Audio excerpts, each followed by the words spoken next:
Welcome to the Canadian Business Quarterly podcast, where we speak with Canada's most influential industry leaders on the business and economic development issues taking place across the country. You can stay up to date with all of our content, including our publications, newsletters, and podcasts by visiting www.thecbq.ca and clicking on subscribe. Today's guest is Jeenu Riat, President and CEO of Stamped Engineering. Jeenu is an aerospace engineer with over 25 years of experience in the oil and gas industry in Alberta. Process and mechanical design experience lent her to being a technical leader for the multidisciplinary consulting firm she founded in 2017, Stamped Engineering Corporation.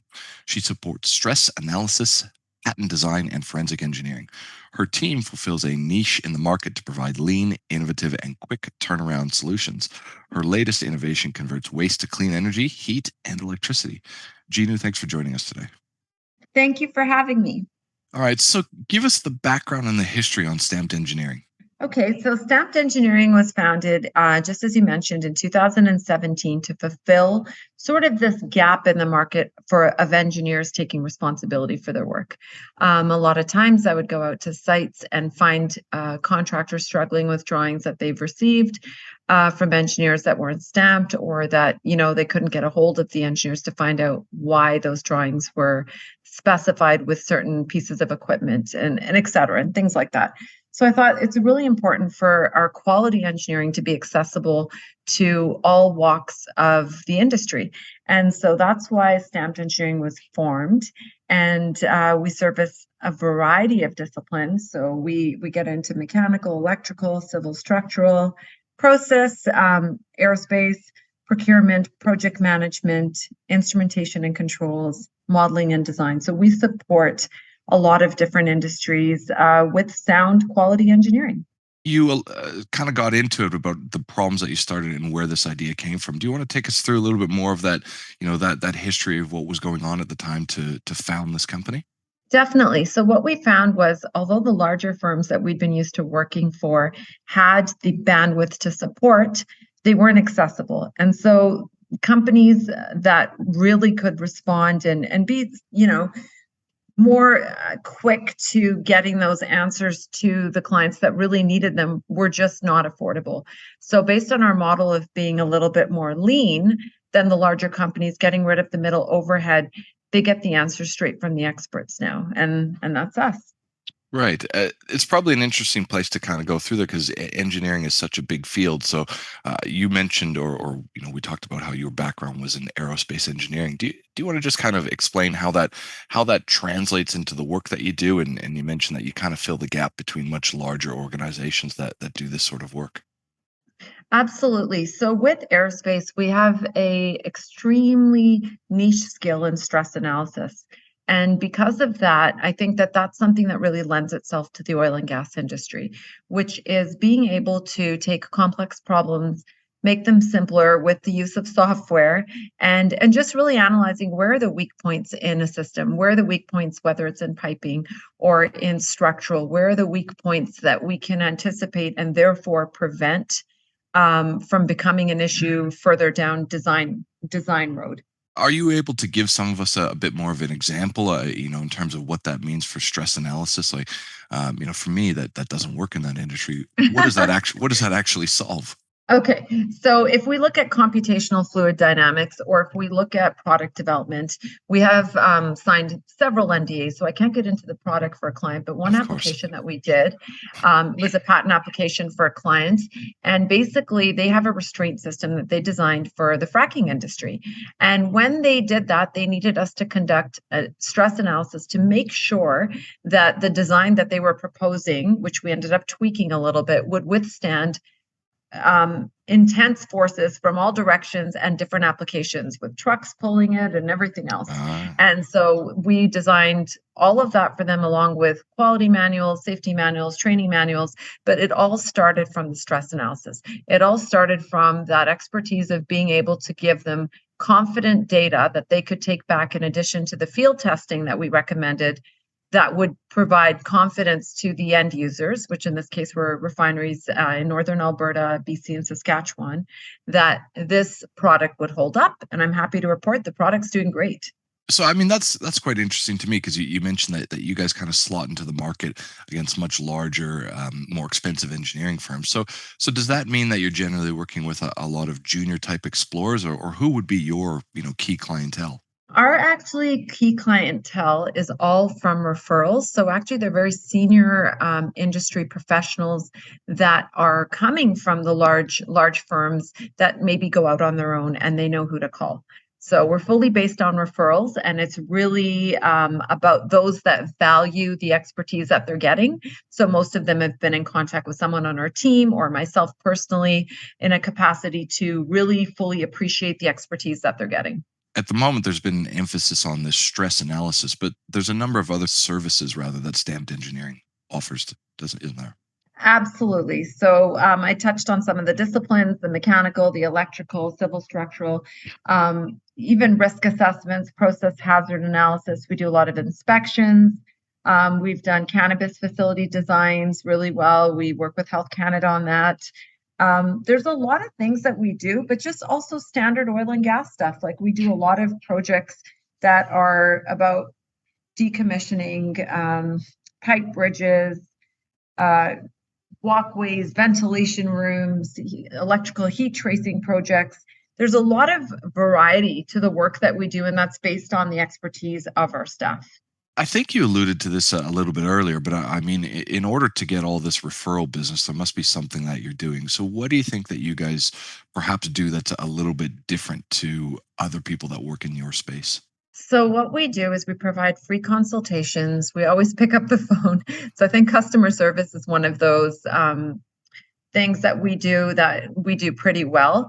But even more importantly than that is we provide sound, reliable advice. So it's based on technical knowledge, expertise, and a lot of reading that our team does to stay up to date on all the standards and the regulations, and just really being aware of our clients' needs and not pushing an agenda on them. We're starting to get towards the back interview of our chat. One of the things that's always been interesting to me is engineering is such a massive field, and you find so many subcategories. And I assume when you're dealing with people as well, you're not only dealing with the project managers who work, but you've also got to work through that executive chain.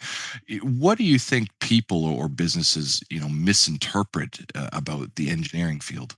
So I think the biggest misinterpretation that we come across is when we get asked to just stamp something.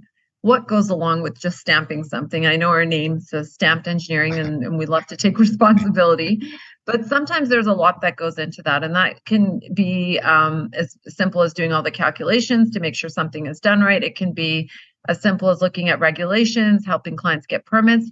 But more importantly, it's a responsibility and liability. It's making sure that every other person or professional that has touched that job has done their job correctly. So that's a lot of responsibility to put on just a stamp. So that means if we go in and see that this equipment shouldn't be spec'd in this instance and it's not fire rated, but yet our scope was only structural, and say maybe that scope would have been more on mechanical side of things, we can't ignore what we see.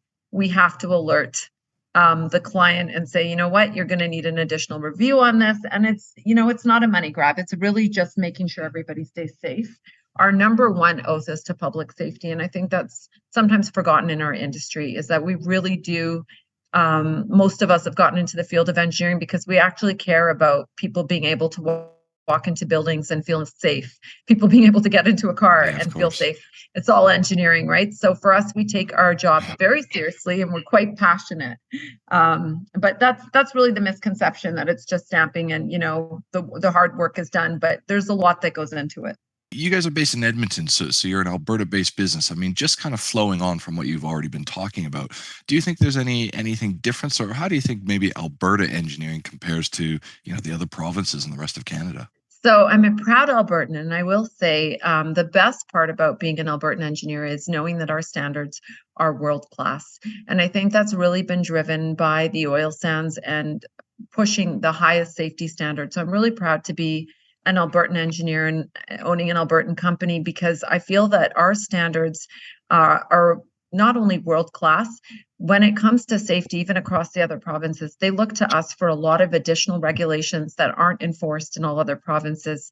And I see that they are all following suit on that. So I think we're leaders in the industry in keeping our public safe. And so you guys have the ability to assist and service clients who are not necessarily in Alberta then, is that correct? Absolutely.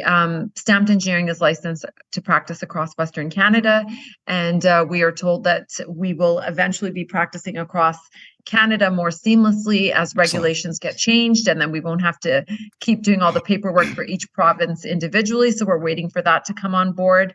And we have some of our staff members are a licensed, they have PEs in the US as well and abroad. So there's a lot of areas that we can support that extend far beyond Alberta. You had mentioned sort of regulations, and before we finish off, one of the things that we're always interested to hear about with our interviewees are some of the industry issues that take place, within their industry. So, what's sort of happening more broadly in the engineering sector at the moment? More broadly in the engineering sector, I think, is the recognition that we need to make things simpler if we want engineers to follow them. So there are a lot of guidelines, there's a lot of standards that we're expected to know, but it isn't a streamlined way of bringing that information to new engineers, to engineers that have come from other countries. And I think that leads to a lot of confusion or a lot of frustration for owner and operators that want permits, and not everybody's aware of the rules. So we're hoping that working with a lot of government agencies and bodies, that we're going to be able to make that process simpler and easier. So there's a lot of us working behind the scenes to give our 2 cents. And I see a difference. I see that even building codes, everything you see in the last few years, that things are becoming easier. They're becoming more clear for engineers and contractors to follow, which leads to less instances, and simplicity is the key to sound engineering. Well, Jeenu, that's kind of it from my end. Is there anything else that you might like to share or add before we finish off today? Sure, definitely. Our most exciting piece of, I'm going to say, news for Stamped Engineering was the innovation that we developed, which is waste to energy. So we're hoping sooner than later we'll be able to showcase that with the demonstration pilot plant.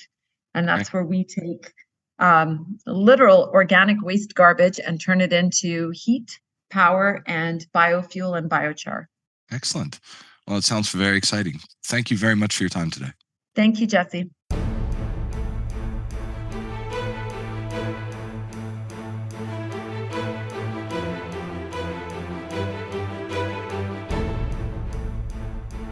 This has been a production of the Canadian Business Quarterly, a division of Romulus Rising Proprietary Limited. All rights reserved. You can stay up to date with the Canadian Business Quarterly, including our publications, newsletters, and podcasts by visiting www.thecbq.ca and clicking on subscribe.